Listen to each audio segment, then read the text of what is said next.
Welcome to the Boneyard, my friends, an aviation graveyard located deep within the heart of the United States. Here, following years of bloodshed and widespread resource shortages, warbirds were being brought back to life by good old necromancer Uncle Sam to bolster the United States defenses. It is thus that the mothballed P-80 Shooting Star was loaded onto transport trucks and sent to nearby Luke Air Force Base for rehabilitation, retrofitting, and modification into carrier-capable fighters. The Shooting Stars were then flown in 4 ships from Luke Air Force Base to Norfolk, Virginia, where they would rendezvous with newly reactivated Essex-class carrier, the USS Oriskany. On October 23, 2077, the Oriskany had just cleared the harbor to join the Atlantic Fleet and embark on a wartime patrol when the bombs fell, severely damaging the Oriskany, forcing her captain to run her aground near what little remained of her nation's once great capital, her mighty bow breaking asunder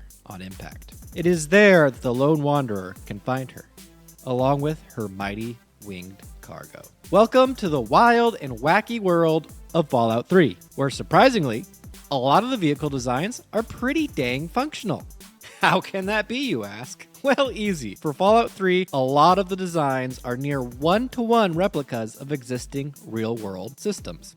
Rivet City's jets are no different, and are clearly modeled off of Lockheed's P-80 series of warbirds. The P-80 was introduced in 1945, a strange time near the end of the war when the P nomenclature for pursuit had not yet been exchanged for the modern F for fighter designation that was introduced in 1947 by the newly formed United States Air Force. The P-80 was America's first successful turbojet-powered combat aircraft, and was designed to counter the world's first jet fighter, the German Me-262, that could easily outclass World War II classics such as the P-51 Mustang and P-38 Lightning. Luckily, the Me-262 was never available in high enough numbers to turn the tide of the war.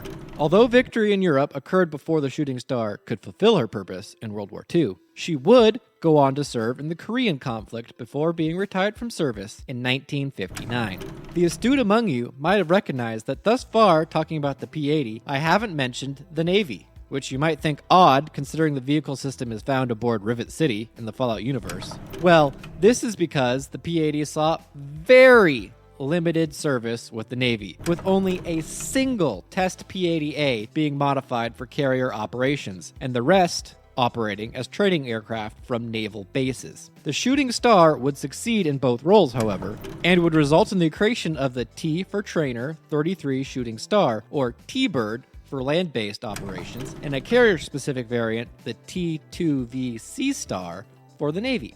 Interestingly, although the Sea Star featured a redesigned tail, a strengthened undercarriage, catapult fittings, and an arrestor hook, she did not, I repeat, she did not feature foldable wings like the Fallout variant.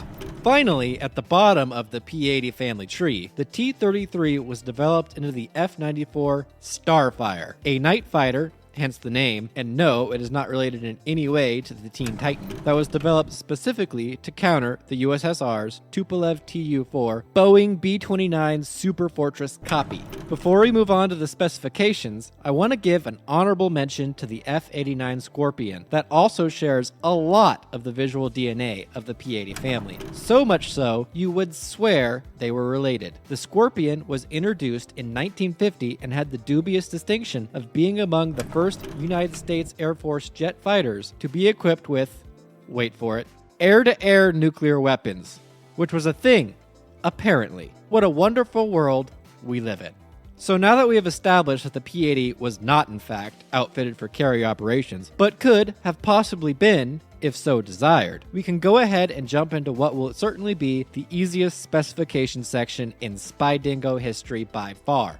Seeing no reason to deviate from the historical Shooting Star, much like Bethesda, Fallout's craft features a length of 34 feet, 5 inches, and a wingspan of 38 feet, 9 inches. She is capable of shooting through the sky, see what I did there, at a max speed of 594 miles per hour, a max altitude of 46,800 feet, and an endurance of 825 miles. Putting the shooting in Shooting Star, she features 6 M3 Browning machine guns and wing-mounted armament capacity for up to 8 rockets or 2 1,000-pound bombs for bringing the pain to the commies.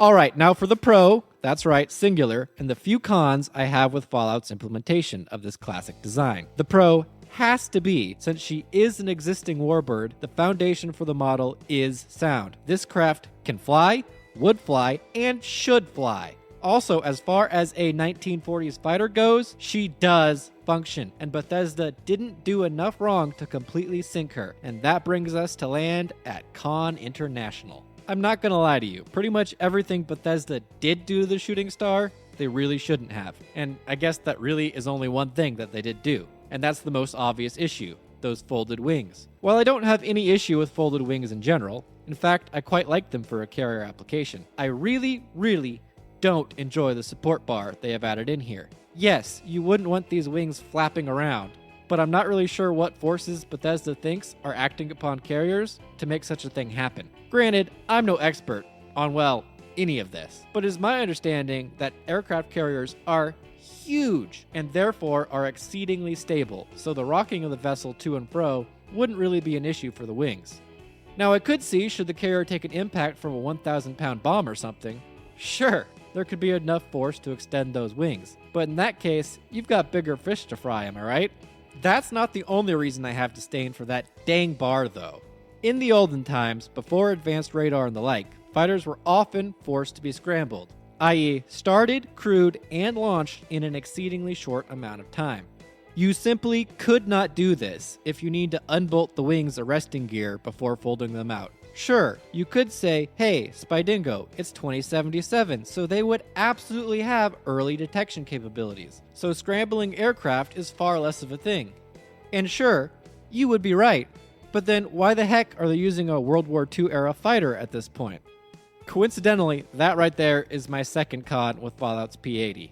Pretty much the entire concept. Unless Rivet City's air complement truly was taken out of Mothballs, as I suggested earlier, there is no discernible reason why these aircraft are being fielded. I mean, to put it in perspective, even in our universe, the P-80 proved to be rather inadequate at the air superiority role that she sought to fill, and it was replaced by the F-86 Sabre in 1949. That's just 4 years after her introduction to the service. So in a world with lasers, plasma, robots, VATS, and not to mention over a century of progress, this platform would be beyond obsolete and is a truly head-scratching inclusion here. Sure, an obsolete fighter is better than no fighter, but them's the breaks. It's also confusing that Bethesda chose to use a fighter from our universe that was almost exclusively used as a land-based fighter, with only the one test platform being used on water. Even worse than that, though, is the fact they didn't bother to add any of the carrier critical components, other than the flawed foldable wings we already discussed. Missing is an arresting hook, or any of the other structural changes implemented in the Sea-Star trainer. Truly disappointing considering they had an example they could have worked from. It seems like for the most part the Fallout vehicle experience is one of extremes. Either shockingly little is done aesthetically or far and away too much.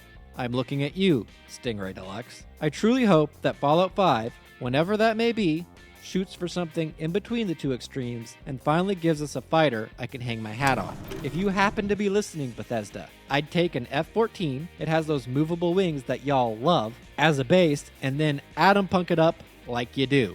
Oh, and make sure not to dial the rivets up to 11, like y'all have been known to do. Sure, some are fine, but take it easy already. Alright, that's it for this one. But before I go, thanks so much to Quasi-Stellar Object for becoming the channel's first member. You are the bee's knees, the cat's meow, and whatever else the kids are saying these days. Spydingo out.